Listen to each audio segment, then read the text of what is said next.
The Burning Crusade pre-patch is finally live, and with it brings so many new things. There is massive changes and talents for literally every class. Horde can now be paladins, and Alliance can now be shamans. And of course, there is 2 brand new races to level, Draenei for the Alliance and Blood Elves for the Horde. And you too can skip 80% of the fun with Blizzard's all new level 58 character boost. And admittedly, I was supposed to be transferring our shaman over to Classic Era and finishing his journey there. However, I may have forgotten to do that. So looks like Hairy Orc Toes will be coming along with us to Outland.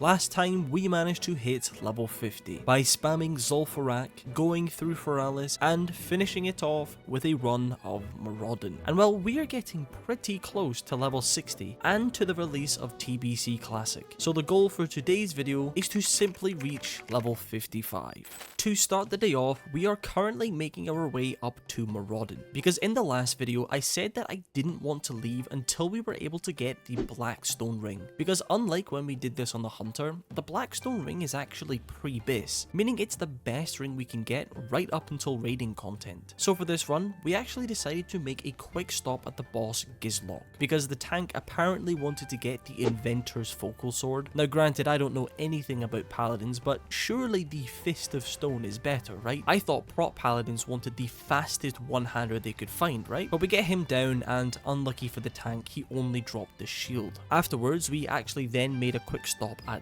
Landslide, probably because the tank wanted the Fist of Stone, but he only ended up dropping the Cloud Stone. But looking at this thing, I thought this might actually be okay for us for when we go Restoration, but to be honest, I wasn't really all that bothered, and I just ended up passing on it. And lastly is the boss Princess Theradras, the boss that can drop the Blackstone Ring. And in the last video, I remember I mentioned that Princess felt like she had been nerfed in the pre-patch. To be honest, I don't actually think that's true at all. I think it's probably just because classes other than warriors now do damage. But very luckily, she did actually drop the ring again. But in the end, I lost the role to the rogue. But as we were waiting for our second princess run to start, I noticed in the chat that someone was looking to do a full run of the dungeon. So I invited him to join me, and I also stole the healer from the last run as well. Because if we do a full run, we still get the chance of getting the ring, plus we get to do the quests, and it's just extra XP, right? Plus this dungeon is just so unbelievably beautiful, and I feel like it just wouldn't be right if we didn't do at least one full run per character. So first up is the boss Noxian. Now in vanilla, this guy's loot was pretty much all crappy nature resistant stuff. However, in the pre-patch, it's been changed, like this wand that dropped, which I think used to just be stamina and nature resistance, but now it offers spell crit, and that's something that I've noticed quite a lot of. Many of the items have been changed to actually provide something useful, which I think is just great. Moving on to the second boss, which is Razorlash, and he can drop the Phyto Skin Spolders. 10 strength and 16 agility is nuts, and would definitely last us until level 60. Doesn't matter though, he didn't drop them anyway. We then make our way through into one of my favourite rooms out of any dungeon. I mean, just look at this place. How can you say this doesn't look awesome? And we actually didn't end up going straight into the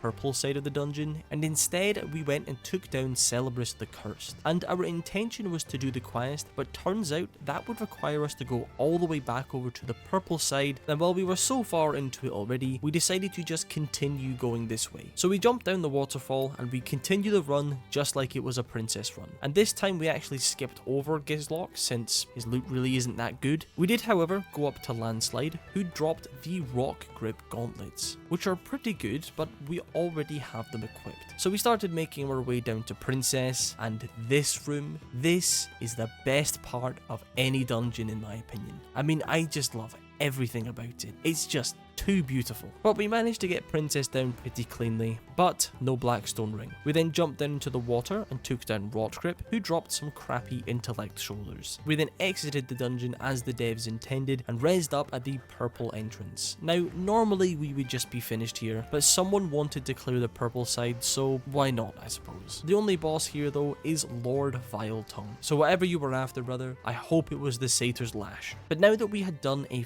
full run, it was time to hand handed in the small chunk of quest that we had. And I can't lie, after spending 2 hours straight inside of Maraudon, I was all Maraudoned out. So I decided to hearth my way back over to Orgrimmar, and we could find something else to do for a while. So I grabbed myself a bird over to Tarren Mill and began making my way towards the Hinterlands. Now I absolutely love this zone. There really isn't many woodland style zones in this game, but this one just looks amazing. And when it comes to being an alliance here, there really isn't all that much to do. There's like a total of 5 quests. But as Horde, this is a fully complete zone with a very important quest for us to do. So I made my way through the zone and into Tusk Village, and of course grabbed the flight point and every single quest in sight. So first off was the task of slaying Snapjaws just outside of the village, and pretty much immediately had to go back because turns out I had forgotten to grab water beforehand. And weirdly, this quest gave me a bit of deja vu. I don't know if any of you remember, but way over a year ago when I did that stupid Iron Man challenge on retail, I remember doing this quest there as well. Don't know why, there's really no reason for me to remember this quest so vividly. I also got to use my water walking ability again, which was pretty cool, to pay a visit to this little island just off the east coast, where we had to interact with this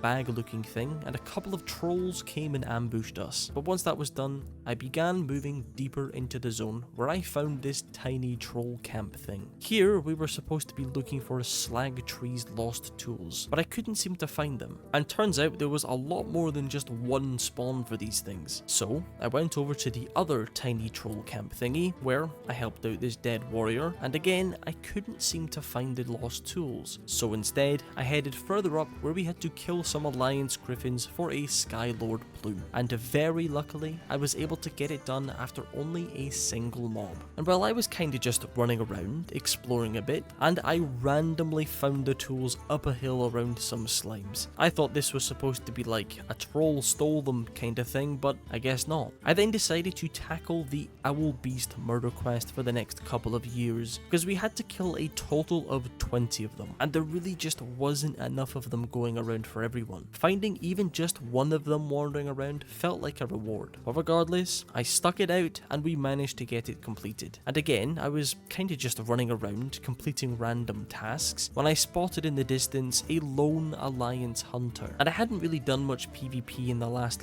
week, so I decided to attack him. I did my absolute best to stay on top of him, but he managed to get a couple of stuns off on me, and just as he was able to get himself out of melee range, I used my super cool Goblin rocket helmet to stun him. There really wasn't any point in me using it, to be honest. I just really wanted to try it out since I hadn't really used it all that much. But in the end, we were victorious, and I did think about corpse camping him a bit, but to be honest I don't really like doing that. Plus, we still have a bunch of quests to get done, such as this escort quest that I spotted on the minimap. So I teamed up with a nearby paladin and we started it together. And this was possibly the shortest escort quest ever. I mean, we literally went out the door and we were done. And well, we were both here and grouped up, so we thought we might as well try and do the murder quest that was right here anyway. What we had to do was simply kill off a bunch of Highvale elves. However, it was honestly just impossible. To get the quest completed, we needed to kill a total of 60 mobs, and there was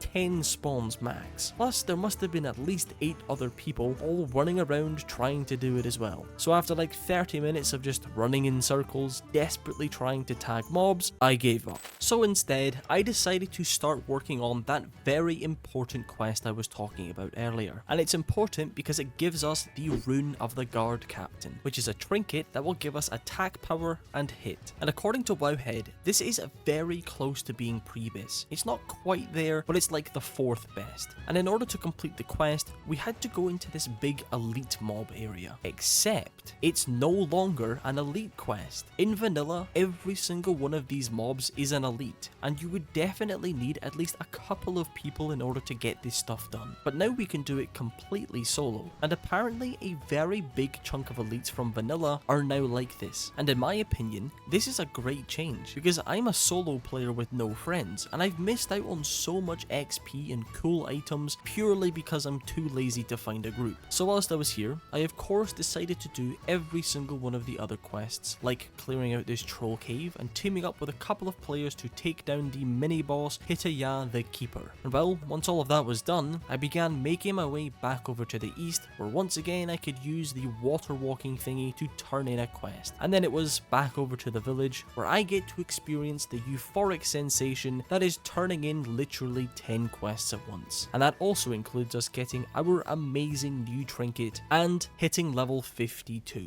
So with the Hinterlands now mostly completed, it was time for us to find another place to quest for a while. And since we are a little bit higher level now, I decided to head back over into Tenaris to get that finished off. So once landed, I quickly topped off the quest log with any loose quests that were around and immediately started moving towards the center of the zone, where I found Marvin the Goblin, who gave us the task of collecting 30 Gazridian ornaments, which was a nice and easy one that we could just passively complete as we were doing all of the other things. So first off on the short list of quests we had left in Tenaris was the Dune Mall Ogre Kill quest, and it's a pretty chill quest since these guys were quite a decent bit lower level than us, so we could just decimate any of them in our path. But you know, weirdly, I very much struggled to find the Dune Mall brutes. There was definitely a lack of spawns for them, though there was a couple of other players here, so I guess I could just put the blame on them. And to finish the quest up, we also had to slay Gormarok the Ravager, who was really no big deal, considering I was able to take half of his HP with a single swing. But now that the ogres were all dead, I moved down to the very south area, where I finished up the short Noggenfogger quest chain, because is your character really complete if you don't have Noggenfogger?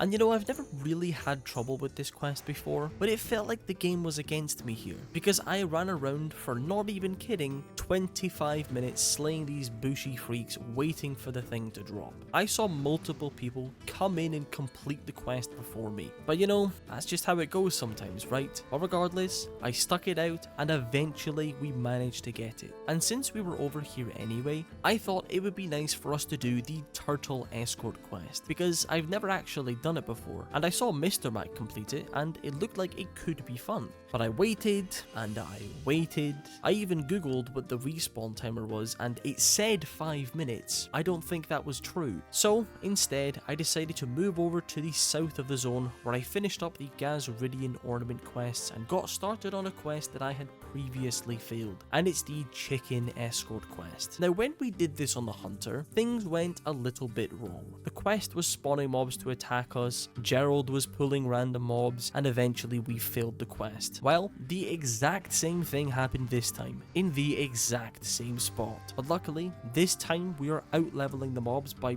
quite a decent bit, plus Gerald isn't here to ruin everything. So although it was a pretty close call, in the end I was able to take down all of the mobs and get the chicken back to safely. And conveniently timed, it was now time to hand in all of the quests, including the Noggenfogger quest. And since I know it's the last quest in the chain, I decided to quickly head back over to the Hinterlands and grab the purple dragon, which is just another way of saying mushroom, isn't it? So I returned to Gadget-san and handed the quest in, and just like that, Tenaris is now finished. Plus we can now buy as much Noggenfogger as we please. Of course, I decided to visit another zone and do some more questing, and after looking at the map, I decided to head over into Felwood, because I've always really enjoyed questing there. So upon entering the zone, you guessed it, I grabbed every quest possible, and to my surprise, the Horde actually get a flight point here. Why is it that the Horde have a gazillion flight points in every zone and the Alliance have to run everywhere on foot? But to start the quests off, I did what literally every other person does when they enter into Felwood, and that's the Deadwood Bear Freaks. And it started off alright. I was kinda just chilling, getting it done, but this area got really contested. Like there was quite literally zero mobs anywhere. And to be fair, I did kinda expect it to be full of people since TBC was literally right around the corner at the time of recording, but I didn't think it was going to be this bad. But of course, I decided to stick it out, and I ended up resorting to just camping mob spawns. That's how busy it got. But after eventually getting the quest done, I then moved further up north to tackle the Jade Nar cultist killing quest. And well, it was kinda the same story. However, going down into the cave, I realised that I was luckily alone, so I took full advantage of it and I cleared out the entire thing solo. But beyond that, it was really quite difficult to find the mobs that we needed. I ran up top, back down into the cave again, then back up top again, and well, after spending over an hour running around Felwood and only managing to get 2 quests done, I thought that this just really wasn't worth it. So I quickly turned in the couple of quests that we had managed to do, and once again began looking for another zone to go to.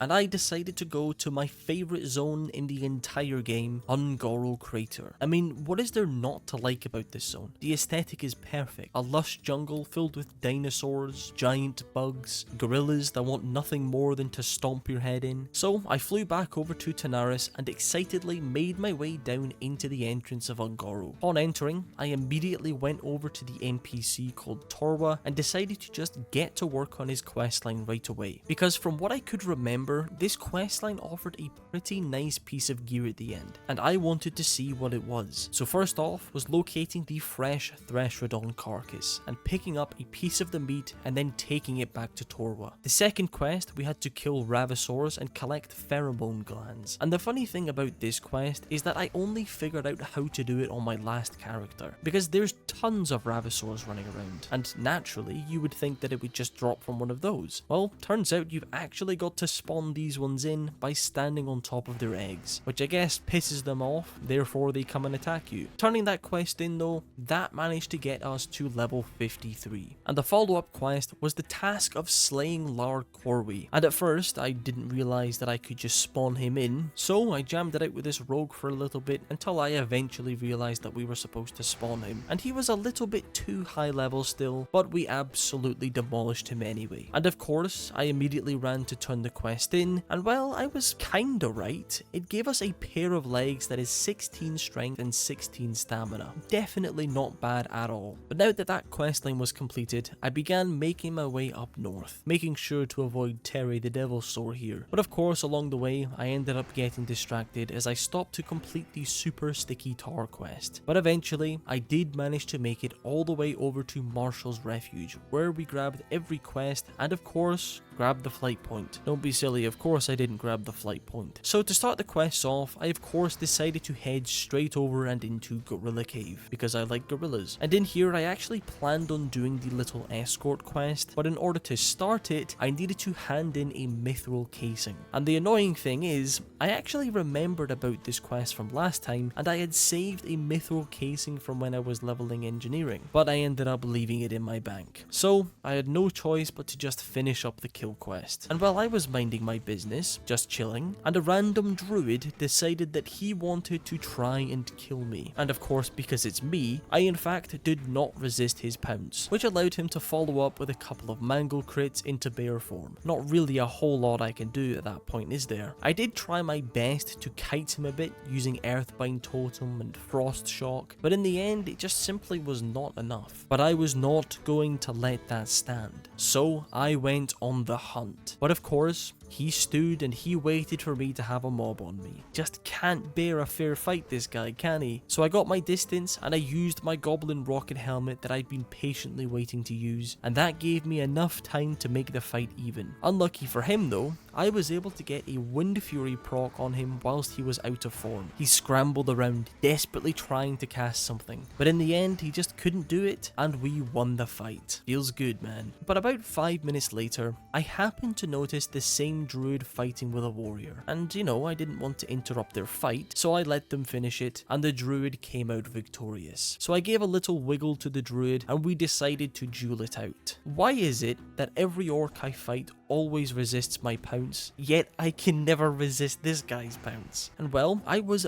very close to dying, and if it wasn't for my Searing Totem interrupting his entangling route, I definitely would have been dead. But I managed to get a couple of heals off, and I finished him off with a Chain Lightning. And I actually spoke to the druid after, and he was a really chill dude. So thank you very much for the duels, Thompson Druid. But with the friendly duels now finished, we of course got straight back to work on the questing. And the thing that I really love about questing in Ungoro is that all the quests kind of work together. No matter where you go in this zone, there's always something for you to work on. As I was making my way down south, I was able to kill off some of the Dimetrodons and living mutant plants, and I was even able to get a couple of the Pterodax kills, and well, I was having fun, until a different random druid decided to kill me whilst I was on literally 1 HP. What is with Alliance players in doing that? But of course, I wasn't going to let that stand. I wanted to show this guy what a real fight is, so I spent the next 15 minutes running around trying to find this guy. But you know,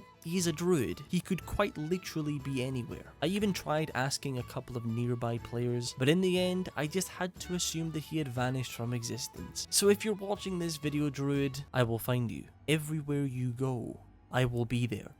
So I went over to the south of the zone where I continued the Pterodax killing, and I also vibed it out with a friendly priest and druid. To be honest, I was kinda terrified that they were going to murder me. And so for the next couple of hours, I kinda just chilled out. I killed more Dimetrodons, found the research equipment, killed more mutant plants, more Pterodaxes, until my quest log looked like this. Isn't that just beautiful? And well, after turning all of those in, that did manage to get us to level 54. And yes, that does make us high enough level for a very, very important dungeon, but first I wanted to make sure Ungoro was completely finished. So I headed up to the top of Fireplume Ridge and took a temperature reading of the hotspot. I also investigated all of the crystal pylons. Not gonna lie, not a clue what is going on here. I also went and did the little Goblin escort quest, which is honestly one of my favourite escorts in the entire game, purely because I like how he just randomly dies on the spot sometimes. And finally, for Ungoro, I had to go back into Gorilla Cave and slay the mini-boss Ucha, which might be the second greatest name in this game, behind Bibbly Fuzzbuckle of course. And so for the final time, I made my return to Marshall's Refuge and handed in all of the quests. And that was it. We are now completely done with Ungoro Crater, and we are sitting at a very comfortable level 54, which means it is time for the greatest dungeon in the entire game, which is of course Blackrock Depths. And well, our tank in this run was fantastic. He was living the Protection Paladin dream, pulling literally every mob in sight. And to be honest, I did feel a little bit outclassed here, since my AoE is mostly just Fire Nova Totem and Magma Totem. And looking back, I was almost entirely using Strength of Earth Totem, but I actually think that using Stone Skin Totem would probably have been better for this kind of thing, but whatever, at least now we know. Now going into this dungeon, I was very, very excited, because although there isn't many pieces of gear for us, there are a couple of really, really big pieces of gear. One of which is none other than Savage Gladiator Chain. The thrill of even just having the chance of getting this piece of gear is awesome. And I actually didn't notice this until afterwards, but in the pre-patch, SGC was actually changed. In vanilla, it was 13 strength and 14 agility, but now it's just 14 agility and 26 attack power, which I think makes it the exact same, except now it also benefits hunters way more, because, well, hunters don't really have a need for strength, do they? To be honest, it makes literally zero difference. It's still really good for us regardless, but I like how they have changed some of the items to make them better without changing how they work entirely. It doesn't matter anyway because Gorosh didn't spawn. Now this group was actually doing a full run of the dungeon. I don't think it was a full quest run, but they were killing all of the bosses, which allowed me to just kind of fill in the quest gaps as we went. So we made our way down into the room with the 4 huge stone golems standing inside, and using this technique that I learned on the hunter, I was able to squeeze myself up against this wall and snab the quest item from inside. Man, I love 21-year-old games. So we clear down to Phineas Darkfire and take him down no bother. Same story with Incendius. And we kinda just didn't stop clearing the mobs, we just kept going until we had done a massive loop and were standing basically right next to the entrance of the dungeon. And while we were killing a big pack of mobs when it happened, we managed to reach level 55, but we are not done quite yet. So skipping forward a little bit, we are now onto the boss General Angerforge. Now way back before phase 5 of vanilla, this boss would have been huge for us, because the second really big piece of gear is of course the Hand of Justice. This piece of gear definitely feels like it was made for enhancement shamans. I mean, being able to stack Wind Fury for 2 extra attacks and then Hand of Justice on top of that, we would be one-shotting everything. Unfortunately now though, Hand of Justice was actually moved to the final boss of the dungeon instead. To be honest, I don't really know why. I don't see what difference it makes. So skipping forward a bit again, we are now standing at the second to last boss of the dungeon, Magmus, and he dropped the Totem of Rage, and I didn't even realize these were a thing. They work almost exactly like the druid idols. It's just like an extra thing you get to have with you, and since we are the only shaman in the group, of course we won it. And next up is the final boss of the dungeon, Emperor Dagran Thorisan, the boss that can drop our beautiful Hand of Justice. But just like everything else I do, it did not drop. But you know what? I am happy with my new weird totem thingy. I hope you all enjoyed today's video because I enjoyed making it. So of course, TBC is now officially released and I have been playing the hell out of it and I'm really enjoying it. I hit level 70 not too long ago, so I think the next thing I'm going to work on is probably a TBC related video. I'm not entirely sure yet if I want to do like level 60 to 65 and then do 65 to 70, or if we just want to do one big 60 to 70. You guys let me know what you would prefer. And to be honest, I'm really not sure when the final shaman video will be out because I'm super invested into TBC right now obviously, but once the rush and the hype dies down and we go back into the typical weekly reset kind of deal, I'm sure I'll probably go straight back into leveling up the shaman. My next class though, I can't lie, I am really missing my warrior. I transferred him over to classic era and I'm kind of regretting that decision, but I wanted to preserve him though, you know, so I could look back at my first ever classic character. So I am very tempted to level up a second warrior. Anyway, I'm just rambling at this point. So I hope you all have a wonderful rest of your day and I will see you all later.